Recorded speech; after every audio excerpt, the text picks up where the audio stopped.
বিসমিল্লাহির রহমানির রহিম। কবি মতিউর রহমান মল্লিকের অত্যন্ত চমৎকার একটি বক্তৃতার পর যে আবৃত্তি আমরা শুনলাম, আমার কিন্তু পা কাঁপতেছে আর কি রীতিমতো। জীবনে প্রথম যখন বক্তৃতা দিতে দাঁড়াই, কেবল বলছিলাম মাননীয় আজকে অনুষ্ঠানের সম্মানিত সভাপতি, এরপরে ঠক ঠক ঠক, তারপরে উপস্থিত সুধীবৃন্দ বলতে বলতে পড়ে যাওয়ার অবস্থা আর কি। তারপরে সবাই ধরে পরে বসিয়ে দিয়েছে, ঠিক আছে আপনি পরে বলেন। তো এই হলো আমার প্রাথমিক পর্যায়ের অবস্থা। আমার আজকে কিন্তু মনে হচ্ছে যে সেই দিকটার মধ্যে ফিরে আসছে আমার মধ্যে আর কি। কারণ আমি যে কথাগুলো বলতে চেয়েছিলাম, কবি মতিউর রহমান মল্লিক মোটামুটি শেষ করে দিয়েছে, স্টক শেষ। তা আমি হলাম আসলে, আমার প্রিয় খেলোয়াড়ের নাম হলো শহীদ আফ্রিদি। তো আমি যতক্ষণ ক্রিজে থাকি, ছক্কার চারের নিচে মারলে ভাল লাগে না। তো পারলে ছক্কা, না পারলে আউট। তো আজকে ছক্কার অবস্থা তো কেরাসিন, আর আফ্রিদির অবস্থাও তো আপনারা জানেন যে ছক্কা পেটেতে যে ঠাস ঠুস আউট। তো সেরকম যদি কিছু হয় আগে ভাগে ক্ষমা চেয়ে নিচ্ছি আর কি। তো আজকের অনুষ্ঠানের সম্মানিত সভাপতি professor doctor M Nazrul Islam, প্রধান অতিথি আমাদের রাজা, আমাদের সম্রাট, আমাদের মালিকুশ শুআরা কবি আল মাহমুদ,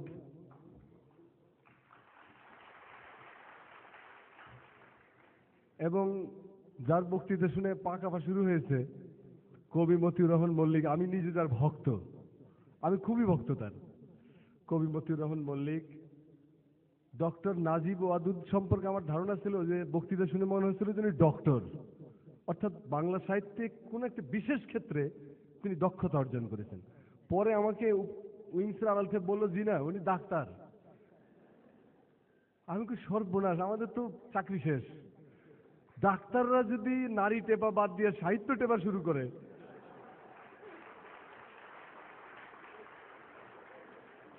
তাহলে তো কেরাসিন অবস্থা।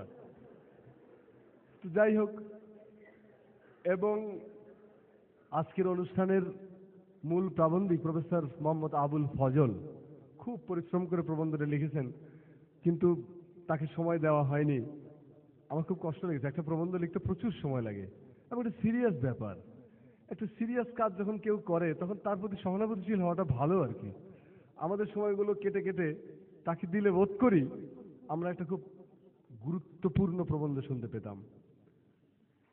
বিশেষ অতিথি ডক্টর আব্দুর রহমান সিদ্দিকী তো নাই মনে হয়, তারপরে সর্দার আব্দুর রহমান, এবং রাজশাহী আসলে যার সাথে একবার দেখা না হলে ফিরে গেলে মনে হয় যে রাজশাহী দর্শন হয়নি। আগে হতো যে শাহ মখদুমের মাজারটা একটু জিয়ারত করি, এটা একটা শ্রদ্ধার ব্যাপার যে শাহ মখদুম, রাজশাহী আসলাম আর শাহ মখদুমের মাজার জিয়ারত করবো না, এটা একসময় ছিল, মানে এখনো আছে। তো সেরকম রাজশাহী আসলে শাহ মোহাম্মদ হাবিবুর রহমানের সঙ্গে একবার দেখা হবে না, আমার কাছে মনে হয় যে রাজশাহী না দেখে চলে যাওয়া। রাজশাহীর আত্মার সঙ্গে দেখা না করে ফিরে যাওয়া, বডিটার সাথে হাতাহাতি করে চললাম। তো সেই শাহ মোহাম্মদ হাবিবুর রহমান রাজশাহীর হৃদয়, এবং আরো যারা যারা ছিলেন এখানে, আমাদের সামনে মাহফুজুর রহমান আখান, যার যন্ত্রণায় অতিষ্ঠ হয়ে এখানে আগমন, এবং আগমন করে মনে হচ্ছে যে আসলে একটা মহার্ঘ অনুষ্ঠান থেকে বঞ্চিত হতাম যদি না আসতাম। এবং সুধীবৃন্দ, সর্বস্তরের রাজশাহীর মানুষ, ভাই এবং বোনেরা, আসসালামু আলাইকুম। সিল্ক সিটি, সিল্ক সিটিতে কালকে আসার সময় মনে হলো যাক কবি আল মাহমুদের সাথে যাওয়া যাবে, ভালোই লাগবে আর কি। একটু গভীর পরিতৃপ্তি, এবং আমাদের সাথে শিল্পী মালিক আব্দুল লতিফ ছিলেন। মল্লিক ভাইয়ের আসার কথা ছিল, তিনি শেষ মুহূর্তে কেটে পড়েছেন। পরে দেখি আজকে মঞ্চে। তো এমন একটা ভাব ছিল যে শেষ পর্যন্ত মাঠটা আমারই দখলে থাকবে আর কি। তো রেলের ভেতরে যখন ঢুকলাম, তো রেলের সব স্টাফরা দলে দলে এসে আমাদের রুমে আসে। তা আমি ভাবলাম যে আমার কাছেই আসতেছে আর কি। পরে দেখি না, আমি একটা উপলক্ষ, লক্ষ্য আল মাহমুদ, বুঝছেন যে আমার মাধ্যমে আসতেছে, মানে আমার সাথে প্রথম দেখা হয় তো, কিন্তু আসলে আমার কাছে আসতেছে না। আমি একটু নড়েচড়ে বসলাম। পরে মনে হলো যে যাক, রাজাকে যখন কেউ সালাম দেয় তো পারিষদরাও দুই একটা সালাম তো পায়। মন্ত্রী সাহেবদের যখন সালাম দেয় তার ড্রাইভার সাহেব সামনে বসা থাকে, সেও কিন্তু মনে করে হ্যাঁ, মানে সেও পেলো আর কি। তা আমার আল মাহমুদের সাথে আস্তে আস্তে মনে হলো যাক ভাই, আমাকে কেউ রাজা মনে না করুক, অন্তত পারিষদ তো মনে করেছে। সেই রাজেন্দ্র সঙ্গমে সিল্ক সিটিতে বসে কালকে আসলাম। জায়গাটার নাম হলো বিনোদপুর। বিনোদ শব্দটার মধ্যে একটা বিনোদন আছে আর কি। তো ওখানে একটা সেন্টার আছে, ওয়েলফেয়ার সেন্টার। তো ওখানে ভালো আতিথেয়তা হচ্ছে, খাওয়া দাওয়া ভালো হচ্ছে আমাদের। আমরা খুবই খুশি, প্রচুর খাওয়া দাওয়া। তো খাওয়া দাওয়া করে টরে এখন এসে মনে হচ্ছে যে বক্তৃতা একটা ফাটাফাটি দেবো। এর মধ্যে মল্লিক ভাই বলেন এখন অবস্থা, মঞ্চের অবস্থাটা বোঝেন আর কি।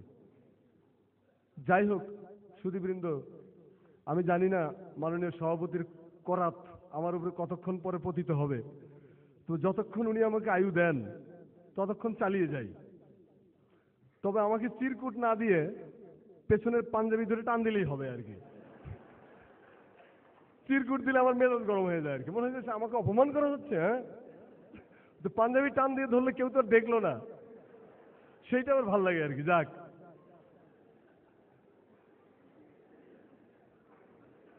যাই হোক সুধীবৃন্দ, শহর রাজশাহী আমার কাছে ব্যক্তিগতভাবে অনেকগুলো কারণে গুরুত্বপূর্ণ, এবং অনেক কারণেই রাজশাহী খুব শ্রদ্ধা পাওয়ার মতো একটি শহর। তো সে রাজশাহীতে বাংলাদেশের যে কয়টি জনপদ আমাদের জাতীয় কবি কাজী নজরুল ইসলামকে স্পর্শ করার সুযোগ পেয়েছিল, সৌভাগ্য অর্জন করেছিল, তার মধ্যে রাজশাহী কিন্তু অন্যতম। সেই কত সালে, 1928 সালে কবি 3 দিনের জন্য রাজশাহীতে এসেছিলেন। 16ই ডিসেম্বর, 17ই ডিসেম্বর, 18ই ডিসেম্বর 3 দিন তিনি রাজশাহীতে ছিলেন, এবং 19শে ডিসেম্বর তিনি রাজশাহী ছেড়ে চলে যান। অতএব রাজশাহী কিন্তু জাতীয় কবির স্মৃতিধন্য একটি শহর, খুবই গুরুত্বপূর্ণ। এবং সেদিক থেকে আজকে রাজশাহীতে নজরুলের এই যে অনুষ্ঠান, আমাদের জাতীয় চেতনা এবং কাজী নজরুল ইসলাম, এর একটা আলাদা তাৎপর্য এবং গুরুত্ব আছে। বাংলাদেশে আমাদের জাতীয় কবিকে প্রথম যিনি আনবার দুর্লভ সৌভাগ্যের অধিকারী হয়েছিলেন, তিনি ছিলেন পুলিশের একজন মানুষ, দারোগা রফিজুল্লাহ। এই বাংলাদেশের ইতিহাসে হাজার হাজার দারোগা এসেছে, লক্ষ লক্ষ দারোগা এসেছে, কিন্তু দারোগা রফিজুল্লাহ মাত্র একজন। আমি আজকের এই অনুষ্ঠান থেকে সে 1914 সালে যে লোকটি বুকে করে নজরুলকে এই পাললিক মৃত্তিকায় নিয়ে এসেছিলেন, সেই দারোগা রফিজুল্লাহর পবিত্র স্মৃতির প্রতি জানাচ্ছি গভীর শ্রদ্ধা। বাংলাদেশের মাটিতে স্থায়ীভাবে বসবাস করবার জন্য যে লোকটি নজরুলকে কলকাতা থেকে নিয়ে এসেছিলেন, সেই লোকটির নাম মরহুম শেখ মুজিবুর রহমান। আমি তার প্রতি শ্রদ্ধা জানাচ্ছি আজকে। এবং আজকে যে আমাদের জাতীয় কবি আমাদের মাঝে শুয়ে আছেন, এইটি যার একক কৃতিত্ব, সেই শহীদ রাষ্ট্রপতি জিয়াউর রহমানের স্মৃতির প্রতি আমি গভীর শ্রদ্ধা নিবেদন করছি। এবং রাজশাহীতে নজরুলকে আনবার জন্য যে মানুষটার আকুলতা ছিল সবচেয়ে বেশি, যিনি একের সর্বশক্তি দিয়ে নজরুলকে শেষ পর্যন্ত রাজি করিয়েছিলেন রাজশাহী আনবার জন্য, সেই লোকটি রাজশাহী বিশ্ববিদ্যালয়ের অন্যতম প্রতিষ্ঠাতা মরহুম মাদার বক্স। আমি তার স্মৃতির প্রতি গভীর শ্রদ্ধা নিবেদন করছি। এই মানুষটির জন্যই রাজশাহীতে নজরুল এসেছিলেন। নজরুলকে রাজশাহীতে নিয়ে এসেছিলেন যে 3 জন মানুষ সঙ্গে এসেছিলেন, গাইড। এই 3 জনের একজন ছিলেন আব্দুল হাকিম খান, আব্দুল হাকিম খান চৌধুরী। আরেকজন ছিলেন নাবালক মিয়া। নিশ্চয়ই নাবালক নাম থাকলে লোকটি সাবালকই ছিল। এবং আজিজুল আলম। এই 3 জন মানুষ নজরুলকে সঙ্গে করে 1928 সালের 16ই ডিসেম্বর সকাল 11টায় নাটোর রেল স্টেশন থেকে রাজশাহী শহরে মোটর কারযোগে নজরুল এসে পৌঁছেছিলেন। এবং নজরুলের সফর সঙ্গী ছিলেন কে? অনুল বস্যী বাগ্গী, সেই সময়কার অবিভক্ত বাংলার অন্যতম শ্রেষ্ঠ বক্তা সৈয়দ বদরুদ্দোজা। তিনিও নজরুলের সঙ্গে রাজশাহী এসেছিলেন কবি শাহাদাত হোসেন, কবি বন্দে আলী মিয়া, এরা নজরুলের সফর সঙ্গী ছিলেন। এবং নজরুলকে নিয়ে আসা হয়েছিল রাজশাহী মুসলিম ক্লাবের প্রতিষ্ঠা বার্ষিকীর অনুষ্ঠানে। সেই মুসলিম ক্লাবটা আদৌ আছে কিনা আমি জানি না, যদি না থাকে একটা বড় ঐতিহ্যের থেকে আমরা বঞ্চিত হয়েছি। তো যাই হোক, নজরুলকে যে বাড়িতে নজরুলকে ওঠানো হয়েছিল হেতম খা নামে রাজশাহীতে একটা জায়গা আছে, হেতম খার ব্যারিস্টার আশরাফ আলী চৌধুরী সাহেবের বাড়িতে। বাড়িটার নাম ছিল চৌধুরী দালান। এই চৌধুরী দালানে নজরুল যে কদিন ছিলেন এখানেই ছিলেন। তো যাই হোক, 16 তারিখে নজরুলকে সম্বর্ধনা দেওয়া হয়েছিল প্রতিষ্ঠা বার্ষিকীর অনুষ্ঠানে। সভাপতিত্ব করেছিলেন সেই সময়কার রাজশাহীর জেলা জজ নুরুন নবী চৌধুরী। আমি জানি না এই ভদ্রলোক রাজশাহীর মানুষ ছিলেন কিনা, কিন্তু তিনি প্রিজাইড করেছিলেন। তো অনুষ্ঠানটা হয়েছিল কোথায়? হোসেনি দালান থেকে পায়ে হেঁটে নজরুল হোসেনিগঞ্জ বাগধানী কাচারি বাড়িতে অনুষ্ঠানটা হয়েছিল। এগুলো কোথায় আমি জানি না, কিন্তু থাকলে এগুলো সংরক্ষণের আওতায় আনতে হবে। তারপরে কি হয়েছিল? 17ই ডিসেম্বর রাজশাহীর মুসলমান ছাত্ররা ফুলার হোস্টেলে কবিকে একটি সম্বর্ধনা দিয়েছিল। নজরুল সেখানে প্রচুর গান গেয়েছিলেন। বক্ষে আমার কাবার ছবি, চক্ষে মুহাম্মদ রসুল, এই গানটা তিনি এখানে গিয়েছিলেন এবং মানুষকে মুগ্ধ করে ফেলেছিলেন। 18ই ডিসেম্বর আরেকটা মজার ব্যাপার, যে 18ই ডিসেম্বর এই রাজশাহী শহরে কিন্তু আরেকটা খুব বিখ্যাত মানুষের জন্ম হয়েছিল। তিনি এখানে থাকতেন, রাজশাহী কোর্টে লয়ার ছিলেন ভদ্রলোক। এই ব্যক্তিটি যেমন এবছরটা 1857 সালের সেই সিপাহী বিদ্রোহের 150 বছর পূর্তি হচ্ছে, সেরকম ভাবে এই বছরটা কিন্তু 1757 সালেরও 250 বছর পূর্তি। এই 1757 সালের পলাশী বিপর্যয়ের পর সাম্রাজ্যবাদের দালাল তল্পি বহনকারী সম্প্রদায়, আজকে বাংলাদেশের যে একটি সম্প্রদায় আছে না, সুশীল সমাজ, এদের পূর্বপুরুষ, এই সুশীল সমাজদের পূর্বপুরুষরা পলাশী বিপর্যয়ের স্বাধীন বাংলাদেশের স্বাধীনতা রক্ষার জন্য আমাদের প্রথম শহীদ নবাব সিরাজউদ্দৌলার পবিত্র স্মৃতিকে ধুলিমলিন করবার জন্য, কালিমা মলিন করবার জন্য শতাব্দী ধরে যারা হাজার হাজার কোশেশ করেছে, ইতিহাসের নামে আবর্জনার স্তূপ খাড়া করেছে, যাদের বংশধররা কিন্তু আমাদের দেশে আছে। যে কোনো দিকে তাকালে দেখবেন যে আপনাদের শহরে 2-4টা সুশীল পাবেন। এই সুশীলরা কিন্তু ডেঞ্জারাস প্রাণী। আগেকার দিনে বড় লোকদের বাড়িতে লেখা থাকতো হইতে সাবধান, হইতে সাবধান থাকতো না লেখা, তার আগে একটা শব্দ আছে আর কি।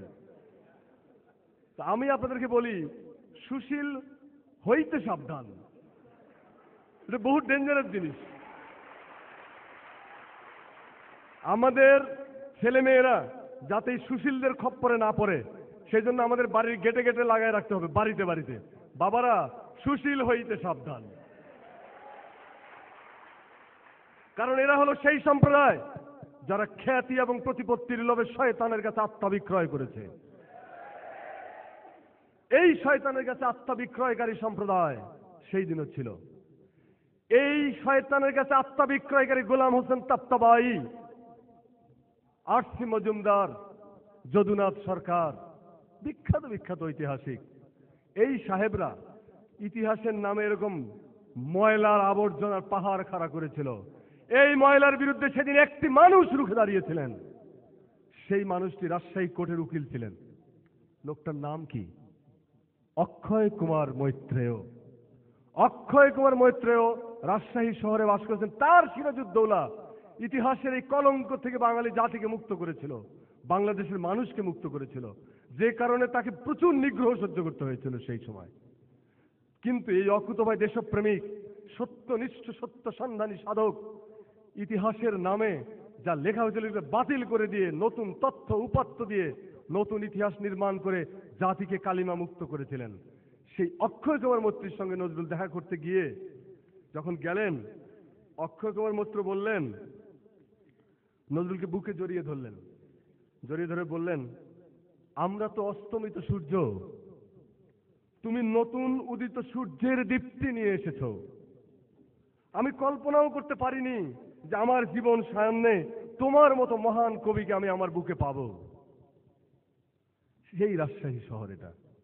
সে অক্ষয় মৈত্রকে দেখতে গেলেন, সেখান থেকে ফিরলেন। ওই দিনই 18 তারিখে অলকা সিনেমা হল আছে আপনাদের, এইটা ছিল টাউন হল। এই টাউন হলে একটা নাগরিক সম্বর্ধনা হয়েছিল নজরুলের। সেই অনুসারে আজকে যেমন আমাদের বোনরা আসছে, সংখ্যায় হয়তো শখানিক হবেন, কিন্তু নজরুলকে দেখার জন্য 2000-এর বেশি মহিলাই শুধু সমবেত হয়েছিলেন। আর মানুষের সংখ্যা ছিল বেসুমার, কবিকে দেখার জন্য আসছে। যেমন আমি এখানে মঞ্চে দেখলাম আল মাহমুদের কাছে অটোগ্রাফ নেওয়ার জন্য ভিড়, আমার কাছে কেউ চায়নি। তো আল মাহমুদের কাছে যে চাইলো এটা তো আসলে আমিও পেলাম কিছুটা, তাই না? তো সেরকম নজরুলকে দেখার জন্য ভিড়, সেটা আসলেন। তারপরে রাজশাহীতে তখন একটা পত্রিকা ছিল, পত্রিকাটার নাম ছিল রাজশাহী বার্তা। এই রাজশাহী বার্তার সম্পাদক ছিলেন মোহাম্মদ সামাদ। এই মোহাম্মদ সামাদ নজরুল কেন্দ্রের কবিতা লিখেছিলেন। নজরুল খুব খুশি হয়েছিলেন কবিতাটি পড়ে।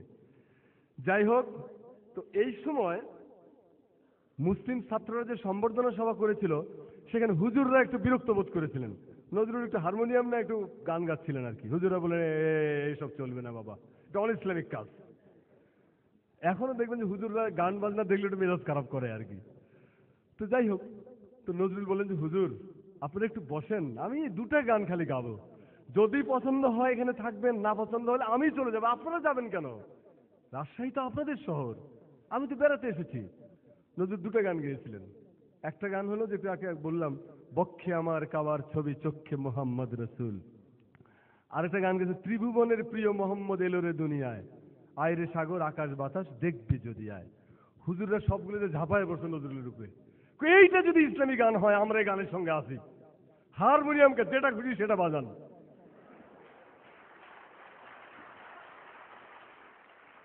এইখানে একটা জিনিস দেখার আছে। জিনিসটা কি, যে যদি বাদ্যযন্ত্রটির তো কোনো দোষ নাই, টেলিভিশনটার কোনো দোষ নাই, তো দোষটা হলো আমাদের চ্যানেলের মালিকদের। The man behind the plough, সেইটা হলো গুরুত্বপূর্ণ। এখন বিটিআরে কেউ নীল ছবিও দেখে, কেউ বিটিআরে দি মেসেজের মতো ছবিও দেখে। বিটিআরটার তো দোষ নাই, দোষটা লোটে আপনি কি করতেছেন, কাজটা কি করতেছেন। তো নজরুল ইনস্ট্রুমেন্ট দিয়ে যখন আল্লাহর নাম গাইলেন, তখন তো হুজুররা যথার্থভাবে সাড়া দিয়েছে সেদিন। আমি মনে করি আজকে এই যে সাইমুম শিল্প গোষ্ঠী বা যারা গান গাইলেন, আমি তাদের বলবো যে বৈধব্য সঙ্গীত পরিহার করতে হবে, বিধবা গান চলবে না। ইনস্ট্রুমেন্ট না হলে বাংলাদেশ জয় করতে পারবেন না আপনারা। বিধবাদের মতো সাদা থান পরে বাংলাদেশের তরুণদেরকে আপনারা জয় করতে পারবেন না। সাফ বাংলা ভাষা, কথাবার্তা পরিষ্কার, বুঝলে বোঝেন, না বুঝলে আমার কিছু করার নেই। যাই হোক, রাজশাহীর সম্বর্ধনার জবাবে নজরুল যে কথাগুলো বলেছিলেন, তার থেকে দুই একটা লাইন, আপনারা আমাকে ভালোবাসেন। রাজশাহীর মানুষের প্রতি এত খুশি হয়েছিল নজরুল, বলেন যে আপনারা আমাকে ভালোবাসেন, আপনারা আমার বন্ধু, হিতাকাঙ্ক্ষী, আপনারা আমার গুরুজন, আপনাদের হৃদয়ে আমার জন্য এত ভালোবাসা সঞ্চিত আছে, আমি দূর থেকে তা বুঝতে পারিনি। আপনারা আমাকে ভালোবাসার ফুল আর আনন্দের সওগাত দিয়ে অভিনন্দিত করলেন, তা আমাকে অভিভূত করেছে। আমি যেন দেশ ও দশের জন্য, ভাই বোনদের জন্য রস সমৃদ্ধ কাব্য লিখতে পারি, ভরে তুলতে পারি সবার মন প্রাণ আনন্দে আর প্রীতিতে। রাজশাহীর মানুষের প্রশ্নের জবাবে, সম্বর্ধনার জবাবে নজরুল এতটা অভিভূত হয়েছিলেন, তার জবাবে এই কথা তিনি বলেছিলেন।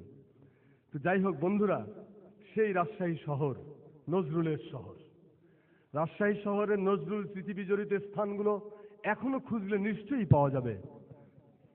রাজশাহী সংস্কৃতি কেন্দ্রের অন্যতম প্রধান কর্তব্য, এটা ফরজে কেফায়া টেফায়া বলা ঠিক হবে না, প্রধান কর্তব্য আর কি, নজরুল স্মৃতি বিজড়িত প্রতিটি স্থান এবং স্থাপনাকে চিহ্নিত করুন। যেভাবে কুমিল্লা শহরে নজরুলের প্রতিটি পদচ্ছাপকে চিহ্নিত করা হয়েছে। কুমিল্লা শহরে যে দেখে, আপনারা যারা যেতে চান আমার সঙ্গে চলেন, কুমিল্লা শহরে আমি আপনাদের দেখাই কিভাবে তারা করেছে। কিচ্ছু পয়সা খরচ হয়নি, টিনের পাত লাগিয়েছিল প্রথমে, তারপরে ডিসি সাহেবদের হাতে ধরে পায়ে ধরে ভাইরে বাবারে মামারে, তারপরে এই ওই হে বিভিন্ন এনজিও নানান কিছু আছে না, মেশিনারিজ, এই সমস্ত দিয়েটি এখন মার্বেলের ফলক লাগেছে। এইখানে নজরুল এত সালে এত তারিখে এইখান থেকে গ্রেপ্তার হয়েছিলেন, এই সেই কুমিল্লা জেল যেখানে যিনি জীবনে প্রথম কারাবরণ করেছিলেন, এই সেই রাজগঞ্জের মোড় যেখানে তিনি গলায় হারমোনিয়াম ঝুলিয়ে, যখন, আমি কিন্তু রবীন্দ্রনাথের বিরুদ্ধে না ভাই, যখন ষষ্ঠ জর্জ দিল্লিতে এলেন, আমাদের এক বিখ্যাত কবি, নোবেল বিজয়ী কবি বললেন, জনগণ মন অধিনায়ক জয় হে ভারত ভাগ্য বিধাতা। সেই সময় একজন কবি গলায় হারমোনিয়াম ঝুলিয়ে বলছেন, এদের ছাড়বি কিনা বল, নইলে কিলের চোটে হার করিব জল।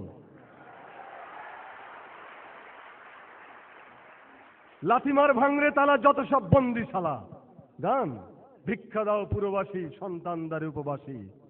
এই বেনিয়া ব্রিটিশ সাম্রাজ্যবাদ উপনিবেশবাদকে বিতাড়িত করতে হবে। রাস্তায় নামো। নজরুল যখন কুমিল্লায় হারমোনিয়াম ঝুলিয়ে রাস্তায় নেমেছিলেন, তার সঙ্গে ছিল 50-60 জন তরুণ, কিন্তু নজরুল যখন রাজগঞ্জের মোড়ে এসে অ্যারেস্ট হলেন, তখন তার পিছনে 20,000 লোক। এই হলো নজরুল, হ্যামিলনের বংশীবাদক। এ পৃথিবী একবার পায় তাকে পায় না কো আর। একবারই পৃথিবীতে নজরুল আসে, আর আসে না। ওই যে কবি মতিউর রহমান মল্লিক আছেন, কপালের মধ্যে পোড়া চিহ্ন। আমরা তো প্রতিভা লালন করি না, প্রতিভাকে সম্মান করি না, প্রতিভাকে রক্ষা করতে জানি না, তো হবে কি করে প্রতিভার জন্ম?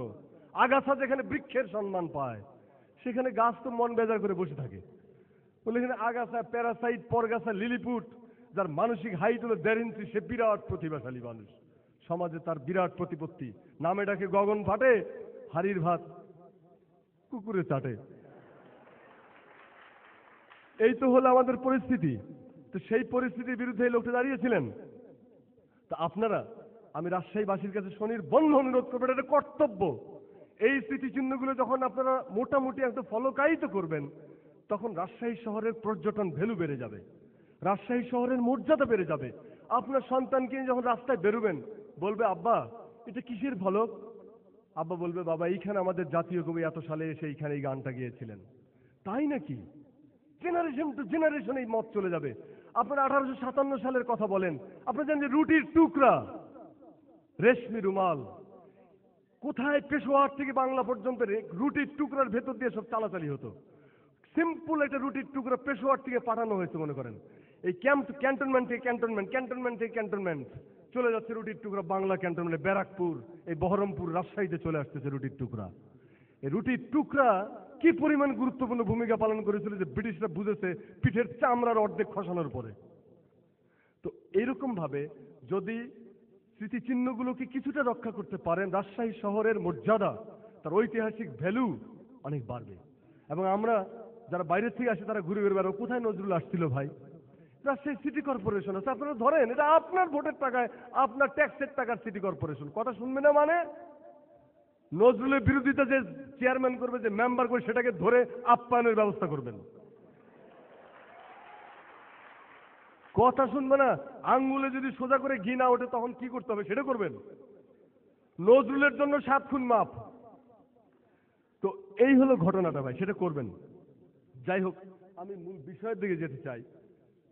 সেটা হলো যে বহির্বিশ্বে নজরুল ইনস্টিটিউটের দায়িত্বে থাকার সময় পৃথিবীর কয়েকটি দেশে নজরুল সংক্রান্ত বিভিন্ন ইন্টারন্যাশনাল সেমিনারের চেষ্টা করেছিলাম, যে সারা পৃথিবীতে এত বিশ্ববিদ্যালয়, আমার নজরুলকে পড়ানো হয় না কেন?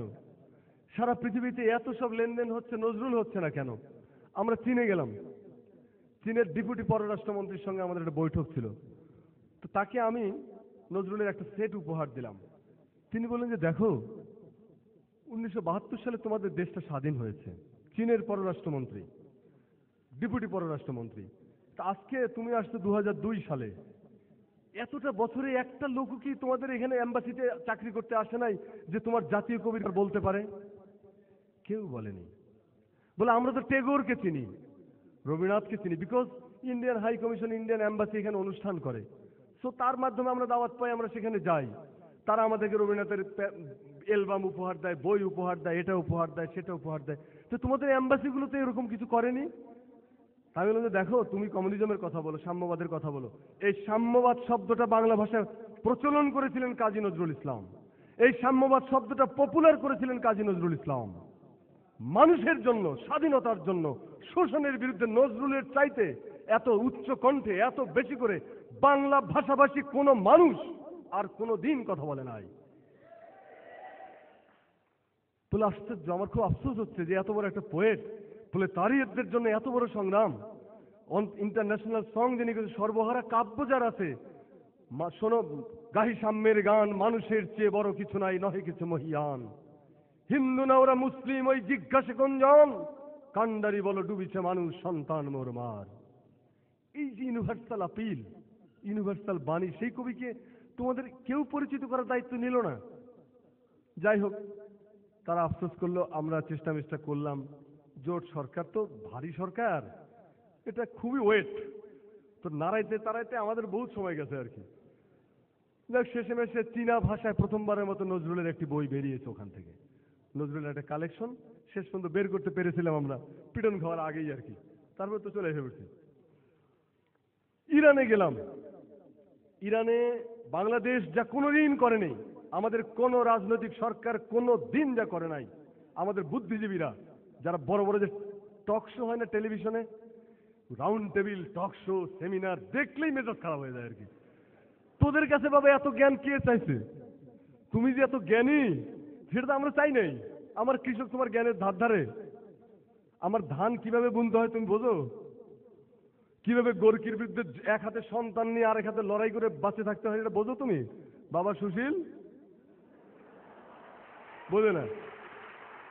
তো যাই হোক, তো সেখানে ইরান গভর্নমেন্ট 12টা দেশের বিশেষজ্ঞদের ডেকেছে ইন্টারন্যাশনাল নজরুল কনফারেন্সের জন্য। গিয়ে আমার চোখে পানি এসে গেল। এত বিশাল আয়োজন নজরুলের জন্য, যা আমরা আমাদের মাতৃভূমিতে করতে পারি নাই। ইরানের শিক্ষামন্ত্রী এবং সংস্কৃতি মন্ত্রী দুইটা সেমিনারে ভাষণে একটা কথা বললো, আমার খুব কষ্ট লাগলো। বলেছে নজরুল, ওদের ভাষায়, পারছি তো আমি জানি না, বলেছে এত বড় কবি আর তোমাদের দেশটা হলো খুবই ছোট, তরবারি হয়েছে বিরাট, খাপটা হয়েছে ছোট্ট, ফলে তরবারি তো আর আটে না। এটা একটা কথা বললো। তোমরা নজরুলকে ধারণ করার মতো অত বক্ষের অধিকারী না, অত বড় বুক তোমাদের নাই, যে কারণে তোমরা মার খাও। আরেকটা কথা বললো যে আল্লাহ ইরানের জন্য নজরুলকে সৃষ্টি করেছিলেন। নজরুলের সেকেন্ড মাদারল্যান্ড হলো ইরান, যে চর্মচক্ষুতে কোনোদিন ইরান দেখে নাই, কিন্তু ইরানের উপরে নজরুলের সাথে সফল গান এবং কবিতা বাংলা ভাষায় কোনো বঙ্গ সন্তান কোনোদিন লিখতে পারে নাই। এটা উনি বললেন যে রবীন্দ্রনাথ ট্যাগর ইরানে এসেছিলেন, আমি নিজে হাফিজের কবরে নালিশ করে এসেছি। আমি বলি হে হাফিজ, রবীন্দ্রনাথকে তুমি আসার সুযোগ করে দিলা, একটু নাফরমানি নিয়েন না আর কি, হাফিজের কাছে তো বলা যায় না, দুঃখ প্রকাশ করা আর কি। তুমি বলে যে হে হাফিজ, রবীন্দ্রনাথকে তুমি আসার সুযোগ করে দিয়েছিলে, আর তোমার জন্য তোমার অনুবাদ করতে গিয়ে তার পুত্র সন্তান মারা গেছিল, পুত্রের লাশ বাসায় রেখে তোমার অনুবাদ করেছিল যে কবি, যে তোমাকে পীর মনে করত, যে বলেছিল যে হাফিজের চরণ আমি ভিজিয়ে দিই আমার চোখের পানিতে, সে নজরুলকে তো একটাবারও সুযোগ দেওয়া ইরান সফরের। ইরানের সংস্কৃতি মন্ত্রী বলল যে স্রষ্টা ইরানের জন্য নজরুলকে সৃষ্টি করেছিল, কিন্তু বাতাস, এই সৌদি আরব নামে একটা দেশ আছে, ওরা একটা গরম বাতাস দেয় তো ওখান থেকে মরুভূমির থেকে, এই বাতাস তোমাদেরকে নজরুলকে ভাষায় নিয়ে চলে গেছে বাঙ্গাল মুলুকে। নইলে সে আমাদের কবি, সে আমার শেখ সাদির ভাই, সে আমার হাফিজের ভাই, সে জামি রুমি নিজামি এদের ভাই, সে তো বাংলাদেশের মিসফিট। ছোট দেশে এত বড় কবি মানায়? তোমরা না তাকে ব্যবহার করতে পারলা, না নিজেরা বড় হতে পারলা। এই কথাগুলো এত ক্রুড ফর্মে তিনি বলেন না, আরো পোলাইটলি বলেছেন, কিন্তু মূল কথাটা এটাই। খুব লজ্জা লেগেছিল আমার। যাই হোক, তো সারা পৃথিবীতে বিভিন্ন বিশ্ববিদ্যালয়গুলোতে এখন নজরুল পড়ানো হচ্ছে। আমেরিকাতে পড়ানো হচ্ছে, অস্ট্রেলিয়ার ভিক্টোরিয়া ইউনিভার্সিটিতে পড়ানো হচ্ছে, কিন্তু আমাদের দেশে নজরুল চর্চার অবস্থা কি? চেতনায় নজরুলের অবস্থাটা কি? নজরুল ইনস্টিটিউটে আমি ছিলাম কিছুদিন। বাংলাদেশের সংস্কৃতি মন্ত্রণালয়ের সবচেয়ে গরিব প্রতিষ্ঠানটার নাম হলো নজরুল ইনস্টিটিউট, সবচেয়ে ফকির, যার কোনো টাকা নাই। 63 লক্ষ টাকা বিএনপি গভর্নমেন্টের বাৎসরিক বাজেট, জোট সরকার, আমাদের ভারী সরকার। এই 63 লক্ষ টাকার মধ্যে 53 লক্ষ টাকা চলে যায় বেতন ভাতা, থাকলো কত? 10 মধ্যে ইলেকট্রিক বিল, এই বিল, হেই বিল, মেনটেনেন্স, এই খরচ, প্রকাশনা, অনুষ্ঠান, বছর ধরে অনুষ্ঠান, প্রকাশনা খরচ থাকে। শেষ মধ্যে হিসাব নিকাশ দেওয়া হলো 60,000 টাকা পাওয়া যায় প্রকাশনার জন্য, গবেষণার জন্য। 60,000 টাকা দিয়ে কি গবেষণা করবেন আপনি? আমাদের রাজনীতিবিদরা নজরুল আমাদের হ্যান ছিলেন, নজরুল আমাদের ত্যান ছিলেন, নজরুল বিদ্রোহী, নজরুল অমুক, এগুলো বলে গাল ফেনা তুলে ফেলে, চোয়ালবাজিতে বাংলাদেশের রাজনীতিবিদদের মতো এইরকম প্রাণী আর পৃথিবীতে পাবেন না। হাইয়েস্ট স্টেনলেস স্টিল দিয়ে এদের চোয়ালগুলো বানানো, কঠিন। সোয়ালবাজিতে এদের সাথে পৃথিবীর কেউ পারবে না। যেমন চুরিতেও আমরা বিশ্ব চ্যাম্পিয়ন, সেরকম আর কি। এরা যতটা না মুখে বলেছে, কাজে কিচ্ছু করে নেই।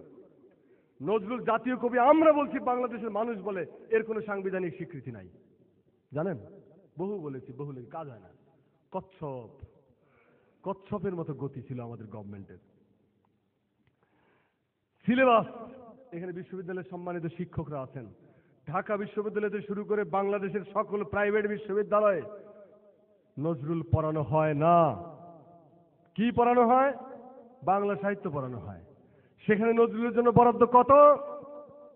1000 নাম্বারের মধ্যে নজরুলের জন্য বরাদ্দ কত? বাংলার ছাত্র থাকলে বলেন। 25 হয়েছে এখন, আগে ছিল 13, 25 গেছে। 25, তার মধ্যে আবার এর আবার বিরাট অংশ হলো ঐচ্ছিক, কম্পালসারি, কিন্তু এর আবার বিকল্প আছে। অর্থাৎ নজরুলকে টাচ না করে, স্পর্শ না করেও একজন ছাত্র মাস্টার্সে ফার্স্ট ক্লাস ফার্স্ট হতে পারেন, এমন কায়দা করে আমাদের সুশীল ভাইয়েরা সিলেবাস প্রণয়ন করেছেন। তাহলে কি হচ্ছে? আমার কৃষক, আমার বাবা, আমার পিতা টাকা দিয়ে পাঠাচ্ছে ছেলেকে পড়ার জন্য, দেশপ্রেম উদ্বুদ্ধ হয়ে ফিরে আসবে, দেশের জন্য, জাতির জন্য, কৌমের জন্য কাজ করবে। সে ফিরে আসতেছে নজরুল বিরোধী হয়ে। কারণ আমাদের বিশ্ববিদ্যালয়ে যারা বাংলা পড়ান তাদের they have no social commitment. এটা যদি বলি, আমাদের বাংলা শিক্ষকরা বলে করবে যে বোধহয় বিশ্ববিদ্যালয়ে শিক্ষকতা করতে চাইছিল, পারে নাই বলে খেপে গেছে আর কি। আসলে কি পড়ান তারা? কলকাতার চামচ দিয়ে চিনি খান। 1921 সালে ঢাকা বিশ্ববিদ্যালয় যখন হয়, সেই সময়ে যে সিলেবাসের নামে যে একটি জবরদঙ্গ পদার্থ তৈরি করা হয়েছিল, সেই পদার্থটি এখনো আমরা পান করে যাচ্ছি। 25 নাম্বার নজরুল। রবীন্দ্রনাথের জন্য কত? 175 নাম্বার। এর মধ্যে 100 নাম্বার কম্পালসারি পড়তেই হবে। নজরুলের নাটক বিশ্ববিদ্যালয়ে পাঠ্য তালিকা অন্তর্ভুক্ত নাই। 80টি নাটক লিখেছে কাজী নজরুল ইসলাম। 80 একটি নাটক বিশ্ববিদ্যালয়ে কোনো পাঠ্য তালিকাভুক্ত হয় নাই। শিল্পকলা একাডেমি, সরকার, জনগণ প্রচুর টাকা দিচ্ছে। শিল্পকলা একাডেমিতে প্রতিষ্ঠার পর থেকে আজ পর্যন্ত কোনো দিন নজরুলের কোনো নাটক মঞ্চস্থ হয় নাই। মহিলা সমিতির মঞ্চ নজরুলের গল্প থেকে কদাকার করে, বিকৃত করে, বিভৎস করে নাটক বানায় এইগুলো বানায়। নজরুলের নাটক প্রচার করা হয় না। পাঠ্য বই, বাচ্চাদের যে পাঠ্য বই, আপনারা যারা অভিভাবক আছেন তারা একটু গা লাগাবেন। এখন তো ইমেইলের যুগ, ইন্টারনেটের যুগ, কথাবার্তা বলা যায়। পাঠ্য তালিকা বলতে বিশেষ করে নিচের দিকে প্রাথমিক পর্যায়ে নজরুলের অপ্রয়োজনীয় অদরকারি কবিতাগুলো পাঠ্য তালিকার মধ্যে ঠেলে দেওয়া হয়েছে। আমি হব সকালবেলার পাখি, সবার আগে কুসুম বাগে উঠবো আমি ডাকি, পাওয়া যায় না। ভোর হলো দৌড় খোলো খুকুমনি ওঠরে, এগুলো প্রায় এখন নাই। এখন কি? করই কাঠের ফাঁকে ছিল চড়ুই, এটাও নজরুলের কবিতা, কিন্তু ওটার সাথে আমার শেখার কি আছে? ওটা তো একটা বেদনার কবিতা, ওটাও পড়তে হবে। কিন্তু আমার ছেলেকে এখন বলতে হবে, বাবা আমরা যদি না জাগি না কেমনে সকাল হবে, এইটা শিখাইতে হবে। তোমার ছেলে জাগলে মাগো রাত পোহাবে তবে, এটা শিখাইতে হবে। সেটা শেখানোর কোনো সুযোগ নাই। যাই হোক, এই যে নাই নাই নাই, তারপরেও আমরা নজরুলের চেতনার কথা বলছি। কেন বলছি? আপনারা রাজশাহীর মানুষ, বাংলাদেশের মানুষ, চাষি, মজুর, কৃষক, যারা সাম্রাজ্যবাদের দালাল নন, যারা নতুন যে কলোনি তৈরি হচ্ছে পৃথিবীতে, যে কালচারাল কলোনি আমাদের বুদ্ধিজীবীদের মাথার ভেতরে তৈরি হয়েছে, সেই কালচারাল কলোনির আপনারা অংশীদার নন। সেই জন্য আপনারা এখানে আয়োজন করছেন। কারণ আপনারা জানেন যে একটি জাতির মডেল দরকার, তার সামনে একটা আইকন দরকার, একটা দৃষ্টান্ত দরকার, একটা উদাহরণ দরকার, একটা এক্সাম্পল দরকার। সেইটা কে? কে হবে? কার মধ্যে সবার আতিথ্য আছে? হিন্দু, মুসলিম, বৌদ্ধ, খ্রিস্টান, চাষি, মজুর, জ্ঞানী, গুণী, সকলের সমান আতিথ্য কার বুকের মধ্যে আছে? কার সাহিত্যকর্মে আছে? কার শিক্ষা আছে? বাংলা সাহিত্যের কারোর মধ্যে নেই, একমাত্র নজরুল। একমাত্র নজরুল। মোরা এক বৃন্তে দুটি কুসুম, হিন্দু মুসলমান, মুসলিম তার নয়নমণি, হিন্দু তাহার প্রাণ। এই লাইন, এই কথা কোনো বঙ্গ সন্তান কোনো দিন কোনো কালে কোনো সময় বলেন নাই। অতটা ঔদার্য কোথায় পাবো? তো সেইটা আপনারা জানেন। আপনারা জানেন যে বাংলাদেশের স্বাধীনতা সার্বভৌমত্ব যদি রক্ষা করতে হয় তাহলে নজরুলের পতাকাকে আঁকড়ে ধরতে হবে, নজরুলের শিক্ষায় শিক্ষিত হতে হবে, নজরুলের আলোতে আলোকিত হতে হবে।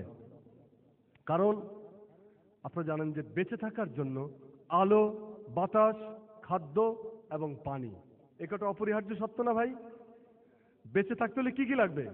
আলো, বাতাস, খাদ্য, পানি। এই চারটা তো মানে প্রাথমিক শর্ত, এর একটা বাদ দিলে আপনি বাঁচবেন না। তো জাতি হিসেবে আমাদের জন্য কাজী নজরুল ইসলাম হলো তাই। তিনি আমাদের আলো, তিনি আমাদের বাতাস, তিনি আমাদের আহার, তিনি আমাদের পানি। আলো, বাতাস, খাদ্য, পানি, কাজী নজরুল ইসলাম। এটা আমাদের জাতি হিসেবে নজরুল। এরকম ভাবে আর কারোর মধ্যে নাই।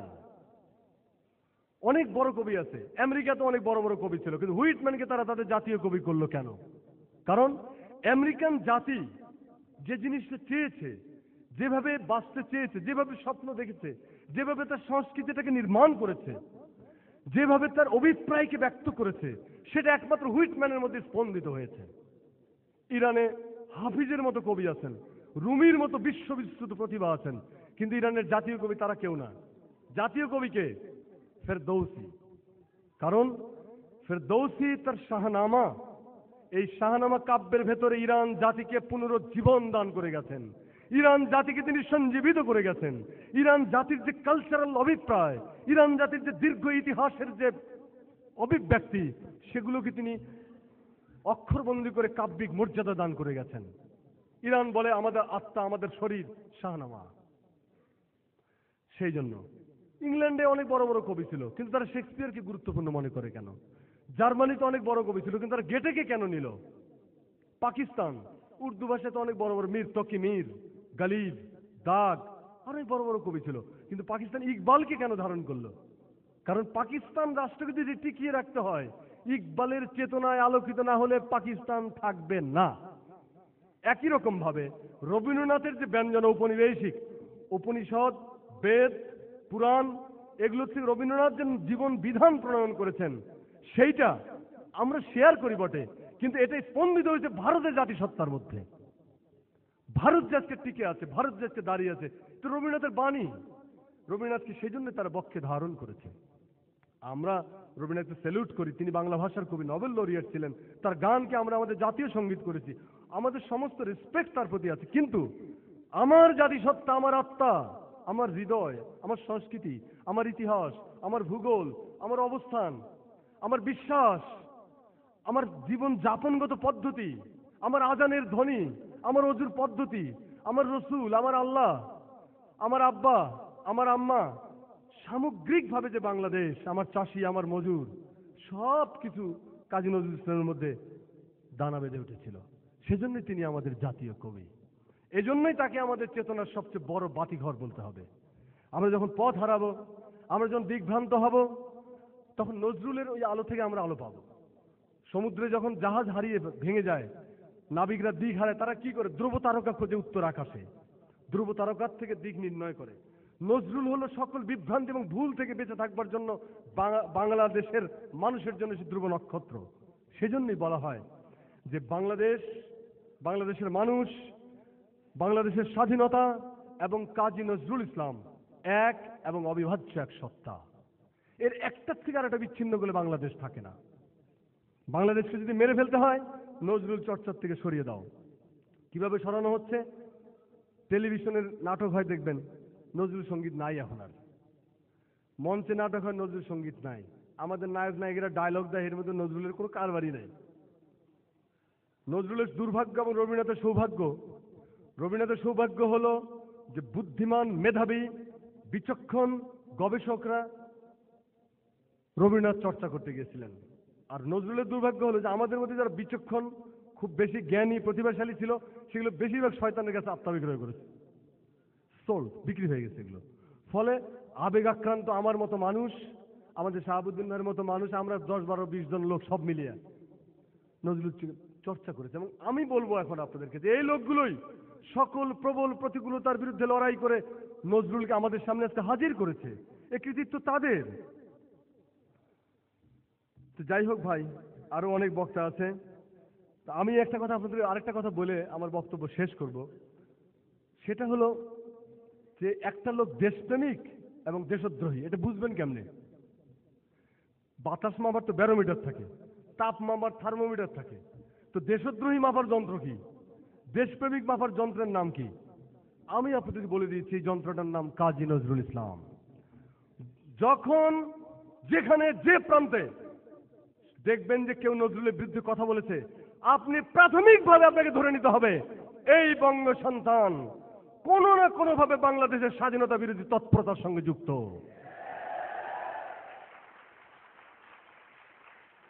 যখনই নজরুলের বৃদ্ধাচরণ কেউ করবে, আপনি ধরে নেবেন এটাকে আপ্যায়ন করার সময় এসে গেছে। কারণ আমার এই মাতৃভূমি লক্ষ লক্ষ শহীদের রক্তে ভেজা। এই মাতৃভূমিকে কয়েকটি কুষ্মাণ্ড, কয়েকটি দেশদ্রোহীর অভিপ্রায়ের কাছে আমি বন্ধক দিতে পারি না। এটা আমার মাতৃভূমি, এটাকে হেফাজত করার দায়িত্ব আল্লাহ আমাকে দিয়েছে, আমাদেরকে দিয়েছে। সেই কাজটা করতে হবে। তো নজরুল হলেন আমাদের সেই ব্যারোমিটার। সাবধান, বাড়িতে বাড়িতে সন্তানদেরকে নজরুল চর্চা করান। বাংলাদেশের চেতনাকে যদি সঞ্জীবিত করতে চান, বাংলাদেশের স্বাধীনতাকে যদি সমুন্নত রাখতে চান, ঈমান আকীদা বিশ্বাসের পৃথিবীতে যদি বাস করতে চান নিঃসংক চিত্তে, তাহলে কাজগুলো কি করতে হবে? প্রত্যেক ঘরে ঘরে নজরুল রচনাবলী পৌঁছাইতে হবে, নজরুলকে পড়তে হবে। খালি বিদ্রোহীর মধ্যে নজরুল একলা নাই। এই যে মল্লিক ভাই যে কবিতাটা পড়লেন, এই কবিতাটা সঞ্চিতার মধ্যে নাই। এই কবিতাটা নজরুল উল্লেখযোগ্য কোনো বইয়ের মধ্যে নেই, শেষের দিকের লেখা। এই কবিতা পড়তে হলে আপনাকে কি করতে হবে? যে উহারা প্রচার করুক হিংসা বিদ্বেষ আর নিন্দাবাদ, আমরা বলিব সাম্য শান্তি এক আল্লাহ জিন্দাবাদ। এই কথা তো শ্রেষ্ঠ কবিতার মধ্যে নাই। পলিট এলিট সাহেবরা এটা দেন নাই। ভাসুরের নাম নিতে একটু লজ্জা করে আর কি। তো অতএব আপনাদের কি করতে হবে? নজরুল রচনাবলী বাড়ি বাড়ি ঢুকাইতে হবে।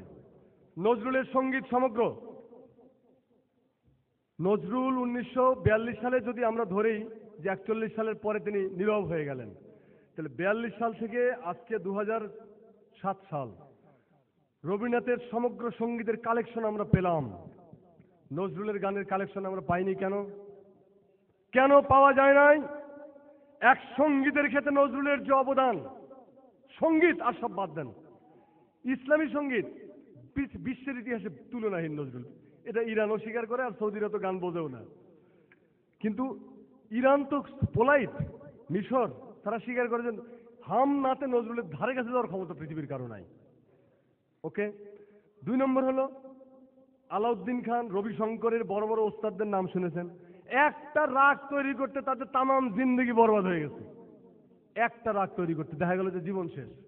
একটা দুটো রাগ তৈরি করতে করতে লাইবে বিশাল ওস্তাদ, ওস্তাদে ওস্তাদারান। কিন্তু এই নজরুল 18টি বিস্ময়কর ব্যাপার পৃথিবীর ইতিহাসে, 18টি নতুন রাগিনী তৈরি করে। রাগ এগুলো পৃথিবীতে ছিল না নজরুলের আবির্ভাবের আগে।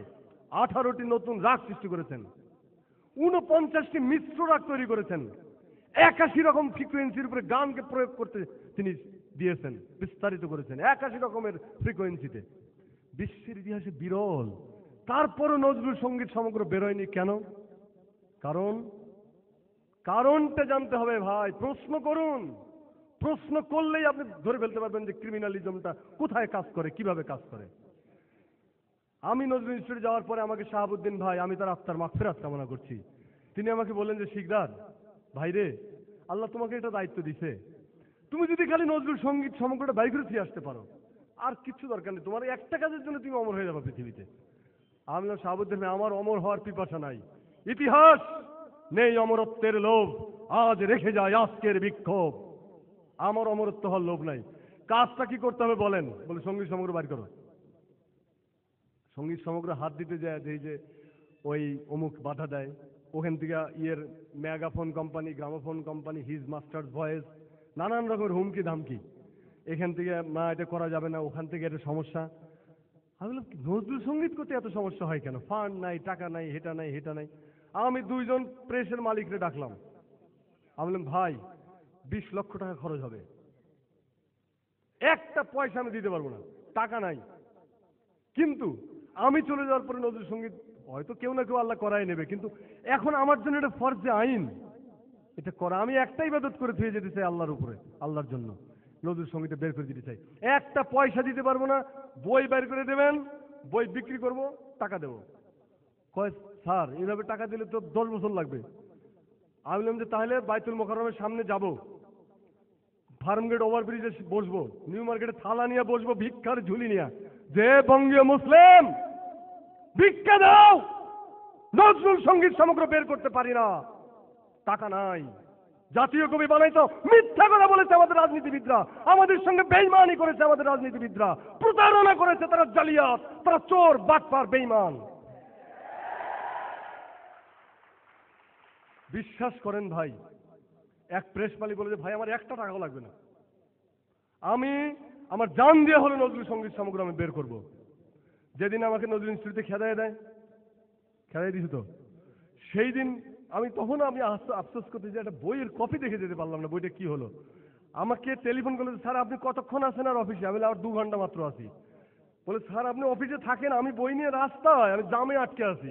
বেরিয়ে গেছে স্যার আপনার বই, নজরুল সঙ্গীত সমগ্র বেরিয়ে গেছে। 60 বছরের ইতিহাস ব্রেক করে দিয়ে আসছি। এই সঙ্গীত সমগ্র আপনাদের হাতে হাতে নাই কেন? থাকতে হবে, বাড়িতে বাড়িতে থাকতে হবে। কারণ কারা এটা করতে যায়নি, কারা চেয়েছিল নজরুলের এত বিশালত্ব একসাথে যাতে না হয়। মুখে মুখে বলছে 4000 গান, 5000 গান, 2000 গান, একসাথে তো দেখি নাই। এই কাজটা যাতে না হয়, হলে কি হয়, গীত বিতান নামে একটা বই আছে, সেই বইটার মহিমা কিছুটা ক্ষুণ্ণ হয়, সেই জন্য এটা করতে হয়নি, করতে দেওয়া হয়নি। নজরুলের গান টেলিভিশন এবং রেডিওতে দেখবেন মাত্র 100 গান ঘুরিয়ে ফিরিয়ে বাজে। আরে যার 18টা রাগ, 49টা মিশ্র রাগ, 81 রকম ফ্রিকোয়েন্সিতে যিনি গানকে স্থাপন করেছেন, যার সংখ্যার বিচারে পৃথিবীর শ্রেষ্ঠ, তার মাত্র 100 গান ঘুরিয়ে ফিরিয়ে বাজে কেন? বলে স্যার তো পাওয়া যায় না। নজরুল সঙ্গীতের সমস্ত শিল্পীদের আমি ডাকলাম, ফিরোজা বেগম, শবনম মুস্তারি, আব্দুল মান্নান, সোহরাব হোসেন, সুদিন দাস, সব ডাকছি। বলেন তো ভাই মাত্র 100 গান বাজে কেন? বলে কি করবো, নজরুল ইনস্টিটিউটের স্টোরে 2000 নজরুলের গান বাক্সবন্দি হয়ে পড়ে আছে, আজকে 20 বছর হলো। এগুলো কেউ ক্যাসেট আকারও বের করে না, সিডি আকারও বের করে না। আর তো নজরুলের কোনো গান পাওয়া যায় না রাস্তায়, স্বরলিপি নাই। রবীন্দ্রনাথের গানগুলো তো স্বরলিপি করে দিয়ে গেছিলেন, আমরা কি করব? তাহলে এখান থেকে নিয়ে এনে শুনবেন, একটা গানের জন্য এখান থেকে ঘুরতে হয় 6 মাস, আপনাদের সাহেবদের পেছনে ঘুরতে ঘুরতে ঘুরতে ঘুরতে, তারপরে আবার শাড়ি কিনে দিতে হয়, আবার ধরেন এই যে শার্ট কিনে দিতে হয়, না দিলে দেয় না। সো আমরা বাদ দিয়ে দিচ্ছি। আমি বলি ঠিক আছে, সিডি আকারে আমি প্রাথমিকভাবে 600 গান বাছাই করে, আমি যখন বাছাই শুরু করলাম, আবারও সেই গ্রামোফোন কোম্পানি, মেগাফোন কোম্পানি বলে যে তারা মামলা করবে, ইন্টারন্যাশনাল লতে এটা ব্রেক করে। আমি বললাম যে ইন্টারন্যাশনাল লয়ের কাগজগুলো তো বাংলাদেশে আসতে হবে, এই ভাইদেরকে তো বর্ডার পাড়াইয়া বেনাপোল দিয়ে আসতে হবে, অথবা জিয়া এয়ারপোর্ট দিয়ে, ঠ্যাং ভাঙ্গুর রাস্তার মধ্যে। নজরুলের গানে বাধা দেওয়ার জন্য কে আছে? বেনাপোলে নজরুলের নামে ব্যানার নিয়ে দাঁড়ায় থাকবে, কোন হারামজাদা আছে নজরুলের গানে বাধা দেওয়ার জন্য? এয়ারপোর্টে দাঁড়ায় থাকবো, পাহারা দেবেন আপনার, বলেন দেবেন না? আমার ইনস্টিটিউটের স্টাফরা বলে স্যার দেব পাহারা, ঠ্যাং ভেঙে গেলাম। আপনি নজরুলের গান বাজারে যাবে, কিসের আইন? নজরুলকে বাক্সবন্দি করে রাখার আইন মানি না। বেরিয়ে গেল গান, কোনো আইনে বাধা দেয়নি, অথচ 20 বছর ধরে এগুলো বাক্সবন্দি করে রাখা হয়েছিল। 600 গানের সিডি ছেড়ে দিয়ে আসছি ভাই, আদি গ্রামোফোন রেকর্ড, এইসব মধুজরা কণ্ঠ পাওয়া যায় না। আপনারা নজরুল চর্চা করতে হলে সামগ্রিকভাবে নজরুলকে জানতে হবে। ঢাকায় যাবেন, নজরুল ইনস্টিটিউট খুব কম দাম, 600 গান তো আপনার কালেকশনে রয়ে গেল। বাড়িতে ছেলে মেয়েদের ট্রেনিং দেবেন, গান শেখাবেন তো নজরুলের গান, পড়াবেন তো নজরুলের পড়া, নাম রাখবেন নজরুলের কাব্যের থেকে, নাম রাখবেন বাড়ির নাম রাখবেন নজরুলের বইয়ের থেকে, ছেলে মেয়েদের নাম রাখবেন নজরুলের কবিতা থেকে। এভাবে জীবনকে নজরুলময় করে ফেলতে হবে। কারণ আল্লাহকে যে পাইতে চায় তাকে কি করতে হয়? রসুলকে ভালোবাসতে হয়। রসুলের নামের রশি ধরে মিশতে হয় কাবায়। তারপরে কি বলে যে তুই নদীতে একবার পড় না, খালি নদী তোকে নিয়ে যাবে সমুদ্রে। তো আমাদের জন্য সেই নদীটা হলো নজরুল। ওই সমুদ্রের নদীতে যদি আমরা নামতে পারি, ওই নদী আমাদেরকে সমুদ্রে নিয়ে যাবে। তারপরে আমরা মহাবিশ্ব মহাশক্তির সঙ্গে একাকার হব। বন্ধুরা আমার, বক্তৃতা অনেক লম্বা হয়ে গেল, তো আমি আপনাদেরকে ধন্যবাদ জানাচ্ছি, খুবই শুকরিয়া আদায় করতেছি। রাজশাহী সংস্কৃতি কেন্দ্রের কাছে আমি কৃতজ্ঞতা প্রকাশ করতেছি। মাহফুজুর রহমান আখন যতই যন্ত্রণা দেখে আমারে, আজকে কিন্তু মনে হচ্ছে যে সে একটা কিছু কথা বলতে পারলাম, বুকের মধ্যে অনেক ব্যথা, অনেক যন্ত্রণা, অনেক কথা বলতে পারি না। এখানে আবার আমাকে বলছে, ভাই রাজনীতি বক্তৃতা কিন্তু দিয়েন না, আল্লাহর দোয়াই লাগে। তা আমরা তো কি করতে পারি? নজরুল রাজনৈতিক কবি ছিলেন, এবং যে যারা নব্য কলোনি স্থাপন করতে চাচ্ছে আমাদের দেশে, তাদের প্রধান শত্রু হচ্ছে নজরুল। কারণ বাংলাদেশকে ইসমাইল ইসলামাইজেশন, ইসলামীকরণ, অরাজনীতিকরণ এবং অনজরুলীকরণ যদি করা যায়, তাহলে আমাদের সুশীল ভাইদের আরো পোয়ামারো হয়। তারপর ওনারা কি বলবেন? লুটে পুটে দে মা, কি জানি উপর করে দে মা, লুটে পুটে খাই। অর্থাৎ বাংলাদেশটা একটা লুটের মাল, একটা লুটের মৃগয়া। সেটা আমরা যখন এগুলো থেকে সরে আসবো, বাংলাদেশের আত্মার থেকে ধর্ম সরাই দিলেন, বাংলাদেশের আত্মার থেকে আপনি এই রাজনীতি সরাই দিলেন, বাংলাদেশের আত্মার থেকে নজরুল সরাই দিলেন। Dead body. এই বডি দিয়ে কি করবে? এই বডি দিয়ে ওরা খাবে, শকুনি গৃধিনী এরা ঝাঁপায় পড়বে এই বডির উপর। সেইটা কি আমরা হতে দেব? আমরা দেব না। আমরা জাগরি 7 কোটি পরিবার, সেই 71 সালের মুক্তিযুদ্ধের গান ছিল। আমরা জাগরি এখন 15 কোটি 30 কোটি